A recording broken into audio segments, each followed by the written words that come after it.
ಕಾಂಗ್ರೆಸ್ ಮುಖಂಡರುಗಳು ಕೂಡ ಮಾತನಾಡಿದ್ದಾರೆ. ಮಾಜಿ ಸಿಎಂ ವೀರಪ್ಪ ಮೊಯ್ಲಿ ಅವರು ಹೇಳಿಕೆ ಕೊಟ್ಟಿದ್ದಾರೆ. ಷಡ್ಯಂತ್ರ ಅಂತ ಹೇಳ್ತಿದ್ದಾರೆ, ಆದರೆ ಅವರಿಂದಲೇ ಷಡ್ಯಂತ್ರ ಅಂದ್ರೆ ವಿಪಕ್ಷದ ವಿರುದ್ಧ ಮಾತನಾಡಿರೋದು ಇವರು. ಡಿಸಿಎಂ ಡಿಕೆ ಅವರು ಮಾಹಿತಿ ಪ್ರಕಾರ ಹೇಳಿದ್ದಾರೆ, ಸಿಬಿಐ ತನಿಖೆಯಾಗಿ ಸೌಜನ್ಯ ಕೇಸ್ ಕ್ಲೋಸ್ ಆಗಿದೆ. ವಿಜೇಂದ್ರ ಸೌಜನ್ಯ ಮನೆಗೆ ಹೋಗಿದ್ ಯಾಕೆ? ಬಿಜೆಪಿಯವರೇ ಷಡ್ಯಂತ್ರ ಮಾಡ್ತಿದ್ದಾರೆ ಅನ್ನೋದು ಮೊಯ್ಲಿ ಕಿಡಿ.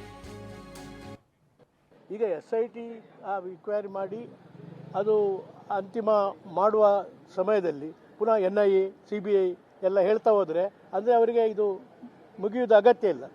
ಸೌಜನ್ಯ ಪ್ರಕರಣದಲ್ಲಿ CBI ಇನ್ಕ್ವೈರಿ ಆಗಿ ಚಾರ್ಜ್ ಶೀಟ್ ಆಗಿ ಕೇಸು ಮುಗಿದೋಗಿದೆ. ಆ ಸೌಜನ್ಯ ಕೇಸ್ನಲ್ಲಿ ಇವರು ಸಿಂಪತಿ ಕೊಡಲಿಕ್ಕೆ ಹೋಗಿದ್ದಾರೆ. ಏನರ್ಥ? ಪುನಃ ಅದನ್ನು ಕೆದಕ್ತಾರೆ. ಅದು ಸಂಸ್ಥೆಯ ವಿರುದ್ಧ. ಆದ್ದರಿಂದ ಈಗ ವೀರೇಂದ್ರ ಹೆಗ್ಡೆ ಅವರಿಗೆ ಒಳ್ಳೆಯ ಹೆಸರಿದೆ. ಅವರು ಸಾತ್ವಿಕ ಮನುಷ್ಯರು, ಸತ್ಯವಂತ ಮನುಷ್ಯರು. ಆದ್ದರಿಂದ ಸತ್ಯ ವಿಜಯ ಆಗಲೇಬೇಕು. ಅವರೇ ಹೇಳಿದ್ದಾರೆ, ಸತ್ಯ ಕೊನೆಗೆ ವಿಜಯ ಕಾಣಲೇಬೇಕು. ಅದು ಹಾಗೆ ಆಗ್ತದೆ.